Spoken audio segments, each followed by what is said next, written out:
검찰청으로부터 항소가 필요하다는 취지의 보고를 받으셨던 건 맞나요? 일단 뭐 제가 좀 드릴 말씀 먼저 드리고요. APEC이 성공적으로 끝났고 그 후속 조치와 또 한미 간의 관세 협상 마무리를 해야 되는 시점에서 또 이런 것 때문에 국민 여러분께 또 심려를 끼쳐드린 것 같아 장관으로서 매우 송구한 마음입니다. 이 사건 관련해서는 뭐 원론적인 말씀을 드린다고 하면은 저는 뭐 성공한 수사 또 성공한 재판이었다고 생각합니다. 우리가 수사를 하는 이유나 어떤 목적이 뭐겠습니까? 범죄자를 찾아내갖고 증거를 확보해갖고 기소해갖고 그에 합당한 적정량의 형벌이 선고돼갖고 처벌받게 하는 게 수사 기소의 목적입니다. 법원의 판결은 최종적으로 수사 기소가 제대로 됐는지를 판단하는 판사의 어떤 결정 아니겠습니까? 그런 측면에서 이번 대장동 관련 사건은 통상적인 기준에 비춰 봤을 때 검찰이 구형했던 양보다도 더 두 사람은 더 많은 형을 선고받았고 통상적인 검찰의 항소 기준인 그 양형 기준보다도 초과하는 그런 형을 선고받았습니다. 저는 그렇기 때문에 이 사건 관련해갖고 수사한 검사들도 최선을 다해 나름 수사를 했었고 물론 여기에 관련해서는 수사 과정에 여러 가지 문제점이 있었다는 얘기도 좀 많이 나오고 있습니다. 또 공판 검사들도 최선을 다해 공판 유지를 해갖고 공소 유지를 해서 그에 합당한 결과를 냈다고 생각합니다. 특히 가장 핵심적인 유동규에 관련해서는 7년 구형했지만 8년형이 선고됐습니다. 아시는 것처럼 검사가 최종 그 재판에서 구형을 하는 것은 수사검사가 수사를 한 검사가 검찰의 내부 기준에 맞춰갖고 이런 정도면은 최대한을 구형하는 겁니다. 그 구형보다도 판결 선고량이 더 많이 나왔습니다. 물론 법원의 판결 내용에 일부 법리적인 해석의 관점에서 약간의 차이가 있었지만은 전체적으로는 수사 결과에 대해서 법원에서는 제대로 판단했다고 좀 보고 있습니다. 네. 대검찰청으로부터는 항소가 필요하다는 취지의 보고를 받으셨던 건 맞아요? 저는 맨 처음에 이 사건 결과 법원 선고 나왔을 때 통상적으로 중요 사건 관련해서는 검찰 통해서 법무부에 보고가 옵니다. 보고가 왔고 그렇게 선고가 됐구나. 그런 정도 보고받았고 그런데 항소 여부는 신중하게 알아서 판단해라. 맨 처음에 그렇게 얘기한 것 같습니다. 그러면 그 대검의 의견을 전달을 했다는 게 그 항소는 신중하게 좀 고려해라 그런 의견을 전달을 했던 게 맨 처음에 사건이 그냥 보고되면은 그렇게 했으니까 알아서 잘 판단하러 한 거고 그 이후에 제가 이게 한 일주일 안에 항소를 해야 되니까 며칠 제가 사실 지난주 같은 경우는 아시는 것처럼 국회에서 경제 분야 또 예산, 경제가 아니죠. 국회 그 예산 그 종합 질의가 있었고, 우리 법사위도 예산 질의 및 또 현안 질의가 있었습니다. 그거 준비하느라고 정신이 없어갖고요.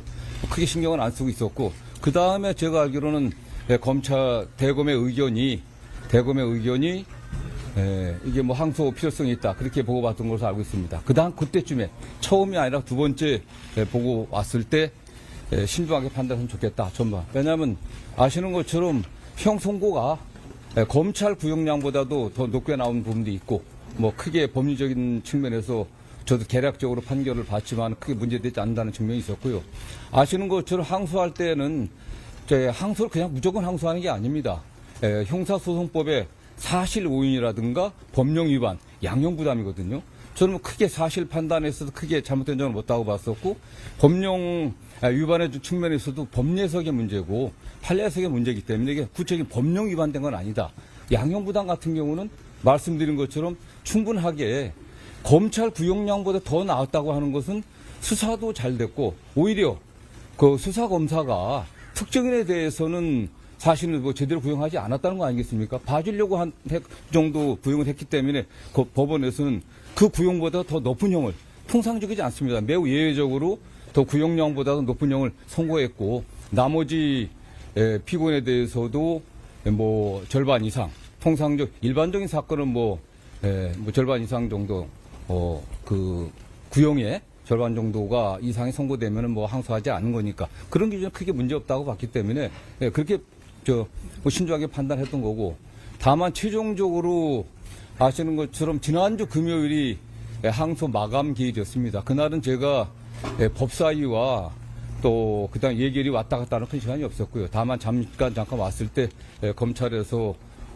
대검에서 일선 부서에서 뭐 항소하려고 한다고 했을 때 종합적으로 잘 판단했으면 좋겠다. 왜냐하면 이 사건 자체가 뭐 수사나 기소에 있어서 크게 문제가 없었기 때문에 자꾸 일부 많은 언론에서 이게 수사 기소가 잘못됐다고 이야기하는데 수사 기소의 최종 결론이 형이 양형 아니겠습니까? 양형에서 충분했기 때문에 이 사건을 계속 가져간다고 하는 게 그게 큰 뭐 도움이 될 것이냐. 저는 나름대로 그런 판단이 있었고 다만 더군다나 제가 그날 오후에 여러분도 아시는 것처럼 남욱 씨가 다른 재판에 그 재판 과정에서 몇 큰 상당히 그 뭐라고 할까 저는 상당히 충격적인 어떤 증언을 했습니다. 이 사건의 수사 검사가 뭐 입에 담기 힘든 말이지만 뭐 배를 가른다, 뭐 장기를 꺼내야겠다, 뭐 그냥 가족의 사진까지 보여주면서 이렇게 협박을 했다. 이런 증언까지 나오는 상황에서 이 사건이 계속되게 됐을 때 오히려 더 정적인 문제가 되지 않겠나. 그 다음에 수사 과정과 관련해서는 최초 수사부터 더 많은 말이 있었습니다. 유동규 씨 관련해서는 그가 수사에 협조해주는 대가로 오히려 양형을 거래한 게 아니냐 이런 의혹도 제기됐었고 특히 당시 검사가 유동규 씨를 불러갖고 24시간이나 접견 면담하면서 아무런 기록은 남기지 않았고 오히려 증언이나 증거를 조작한 게 아니냐 모해 위증하려고 한 게 아니냐 아니 이런 의혹도 그 당시 많이 제기됐었습니다. 저는 그렇기 때문에 이런 것들이 지금 검찰에 매우 어려운 상황입니다. 검찰청 폐지 수사권 박탈이라고 하는 국민 요구에 따라 갖고 공소청 중수청이 설립되고 검찰 개혁을 어떻게 해야 될 것인가 하는 이런 문제가 있는데 정말 이런 정치적인 사건 때문에 이게 정상적이지 않은 사건이지 않습니까? 이런 정치적인 사건 때문에 검찰이 계속 이 사건에 매달려 있는 것이 좀 바람직하지 않다고 판단했습니다. 저는 그래서 다만 저는 제가 법무부 장관 취임해갖고 구체적 사건에 대해서 이래라 저래라 지시하지 않는 것이 원칙으로 삼았습니다. 왜냐? 과거에 보면은 사실상 구체적 지를 계속 해왔습니다.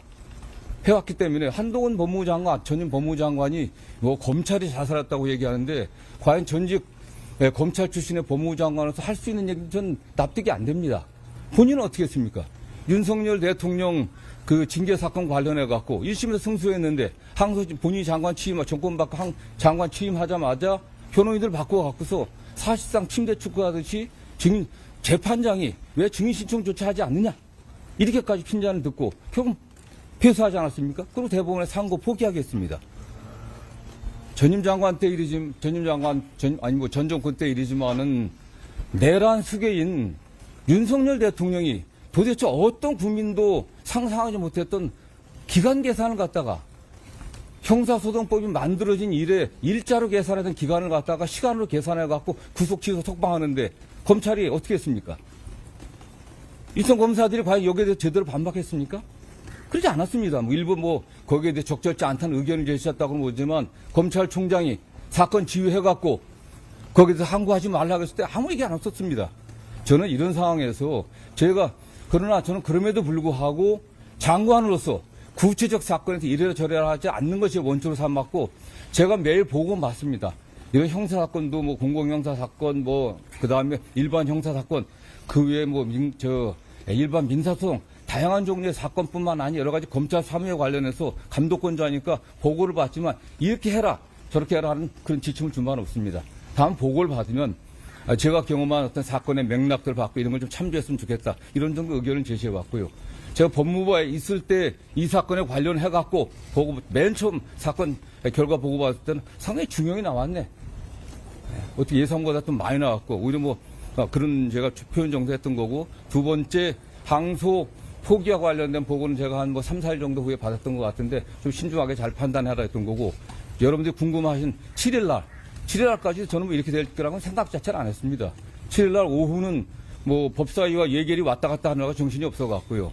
일단 그 당시는 보고 왔을 때 좀 여러 가지를 고려해갖고 신중하게 합리적으로 잘 판단했으면 좋겠다. 이런 정도 제가 의사 표현했습니다. 그러니까 일각에서는 이번 대장동 사건 관련 이제 법무부에서 의견을 낸 것이 사실상 개별 사건에 대한 수사 지휘가 아니냐라는 지적도 나오고 있는데 일단 신중하게 판단해라는 의견만 전하셨다. 그런 정도였습니다.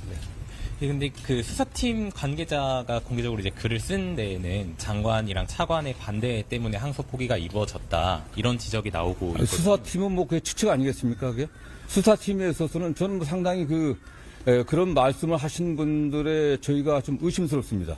왜냐하면 그 수사팀에서 김만배에 관련해서는 유동규와 관련 7년 구형했습니다. 형이 더 나왔어요. 형이 더 나왔으니까 오히려 그들이 유동규를 오히려 다른 의심들, 유동규에 대해서 본인들이 약속했던 것보다 더 많이 나와서 한 게 아니냐, 이런 의심도 가능한 거 아니겠습니까? 본인들이 구형했던 것보다 더 많은 형이 나온 거예요. 법원에서도 일부에서 얘기하는 것처럼 뭐 범죄, 이 사건의 범죄 수익을 가서 몰수 추정할 수 없게 됐다 그러는데 그렇지 않습니다. 범죄 수익 환수에 관한 환수 규제법이라든가 부패자산 몰수법에 의하면 몰수나 추징은, 전 언론들이 잘 써줬으면 좋겠어요. 몰수나 추징은 피해자가 없는 경우 하는 겁니다. 국가가 대신 하는 거거든요. 이 사건은 피해자가 있습니다. 그리고 일부 한 2천억 정도는 이미 몰수 보존이 돼 있습니다. 그리고 이미 이 사건의 피해자라고 규정되어 있는 성남도시공사에서는 민사소송을 제기하고 있거든요. 그렇기 때문에 일부 언론에서 7천억을 갖다 받지 못하게 만들었다고 하면 전혀 사실과 다른 겁니다. 그리고 법원에서는 현재 드러난 범위 내에서는 또 몰수추징 선고를 했던 거고요. 그 다음에 7천억 얘기를 자꾸 하는데 그거는 이 개발 행위에 따른 전체 수익을 7천억입니다. 정당 수익이 어딘지, 정당 수익을 넘어서 성남도시공사가 제대로 일처리를 하지 못해갖고 거기 일부 관계자들이 거기에 도움을 줘갖고 뇌물을 받고 도움을 줘갖고 더 발생한 그 수익이 어느 정도인지 그 부분이 확정이 안 됐다는 거거든요. 저는 이거에 관련해서는 어차피 가장 중요한 게 뭐 항소 1심보다 더 많은 형을 선고받지 못해서 그런 가능성이 없었다고 하는데 1심보다 더 많은 형이 선고됐기 때문에 항소심에서 양형이 달라질 가능성이 있겠습니까? 우리 법조 기자들 그런 사례 봤습니까? 겨우 1심보다도 양형이 늘어난 게 매우 드문 겁니다. 그건 사실은요. 이미 1심에서 양형이 구형보다 늘어났습니다. 그렇기 때문에 저는 뭐 7천억 몰수 추징 문제에 관련해서도 전혀 좀 사실대로 보도를 했으면 좋겠어요. 이거 받을 수 없는 게 아닙니다. 이미 민사소송이 돼 있기 때문에 공소유지 잘해갖고 항소심에서 이게 물론 추징이 안 됐다고 하더라도, 몰수 추징 판결이 안 됐다고 하더라도 그 범위가 명확히 확정된다고 하면 민사소송에서, 그게 확정이 안 된다고 하더라도 민사소송에서 관련들을 입증 제도를 하게 되면 좀 받을 수 있는 겁니다. 보시죠. 먼저 할게요.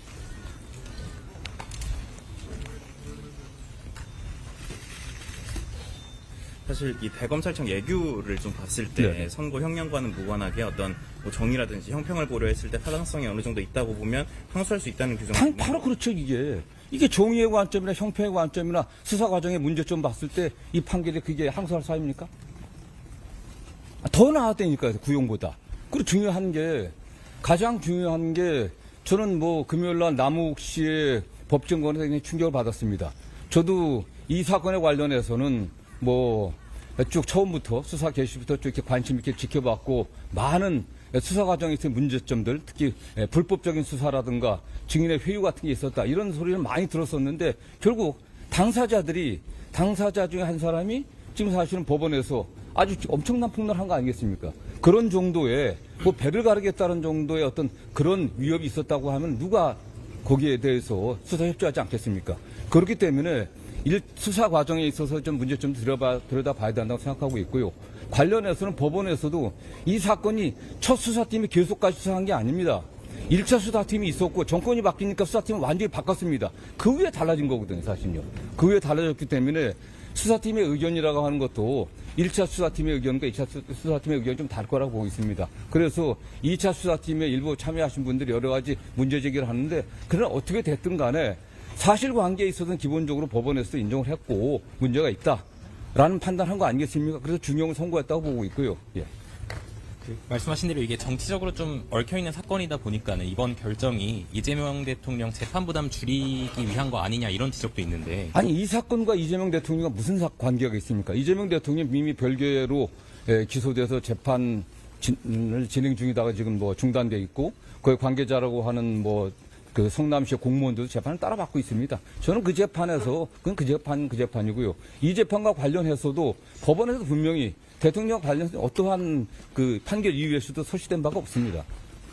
오히려 대통령을 제가 고려하고 했다면 또 다른 판단도, 다른 의견도 낼 수 있었겠지만은, 저는 이건 이 사건에 관련해 저의 의견은, 저도 변호사를 오래 한 사람이고 또 법무부 장관으로서 책임감을 갖고, 더군다나 지금 검찰이 처한 여러 현실을 고려할 때 이 사건은 우리 검찰이 여기에 매달려 계속 가는 거지.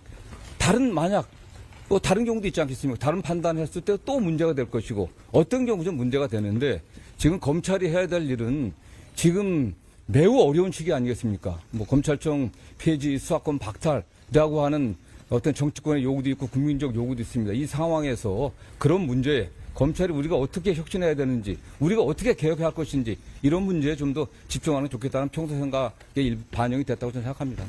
장관님, 이번 사건 관련해서 중앙지검장이 사의를 표했고, 그리고 또 이제 전국 검사장들도 이 부분에 대해서 추가적인 설명이 필요하다, 대검에 이런 소명을 좀 요구하고 있는 상황이거든요. 저는 뭐 물론 그런 의견을 낼 수 있겠지만은 좀 상당히 안타깝습니다.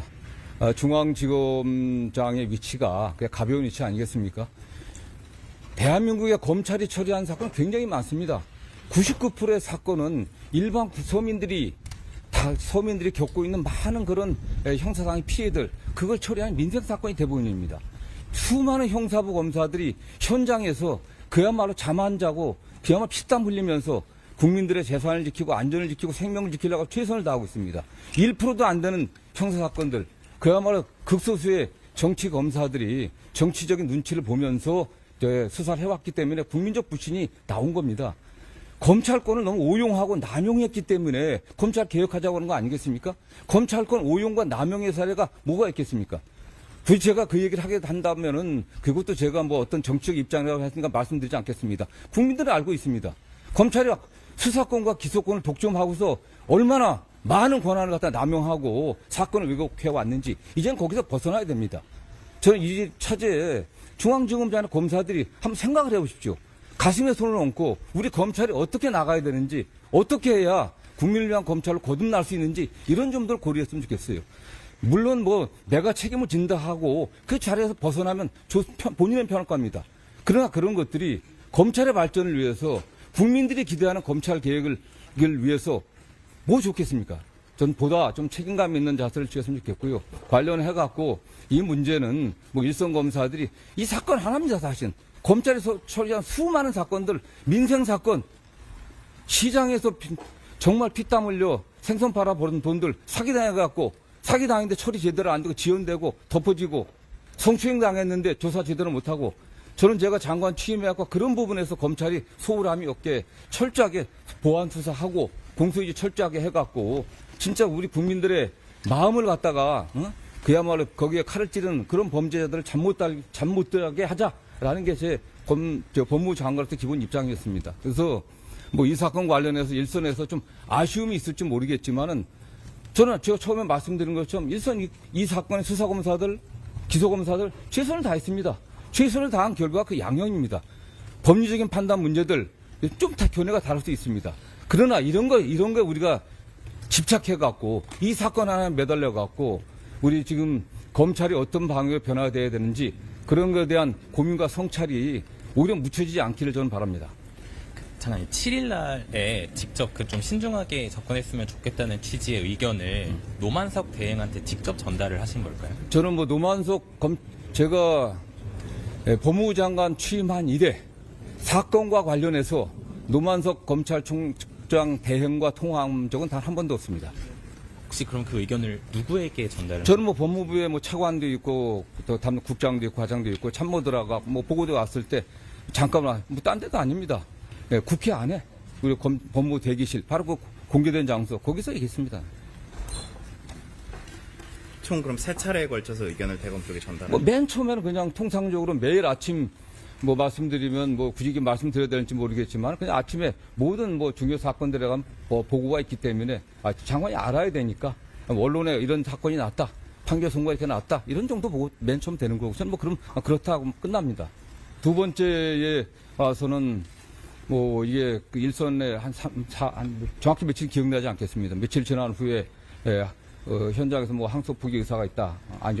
항소해야 된다. 라는 의견이 있다는 그런 보고를 받았고요. 그래서 뭐 크게 신경 쓰지는 않았습니다. 뭐 그랬다가 하면 그때부터 논의를 했겠죠. 뭐 아시는 것처럼 이게 마지막 날 이게 문제가 된 거 아니겠습니까? 네.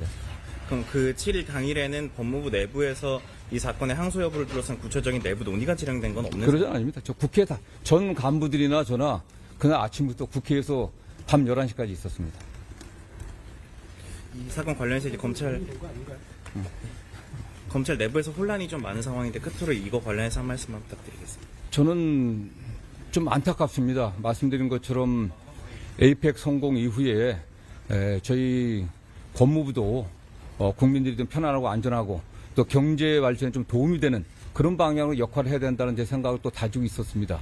제가 처음 장관 취임에서도 경제를 살리는 법무 행정의 혁신을 만들겠다는 얘기를 했습니다. 근데 그럼에도 불구하고 에이펙의 성과라든가 또 여러 가지 또 대통령께서도 또 경제 안정과 민생 안정에 헌신하고 있는데 그런 면에서 국민들에게 좀 염려를 들게 된 것 같아서 저는 죄송한 마음이고요.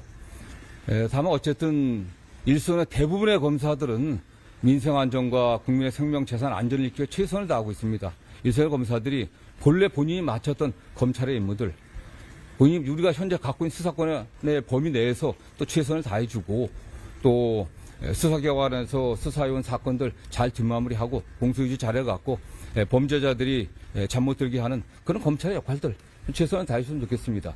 이건 그렇게 이게 자꾸 정치적으로 해석하고 일부 언론에서 범죄 수익 관련해서 전혀 사실과 근거 없는 왜곡을 하는데 그렇지 않았으면 좋겠습니다. 정확하게 법리적으로 판단하고 했으면 좋겠습니다. 저는 그런 면에서 중앙지검장도 어쨌든 일선 검찰의 책임자로서 책임감을 느끼고 사의 표시를 했는데 그러나 앞으로 우리 검찰이 나가야 될 방향에 대한 깊은 고민들 그런 걸 하면서 차분하게 맡겨진 일을 다하는 게 국민을 위한 길이다 이런 말씀을 좀 드리고 싶습니다.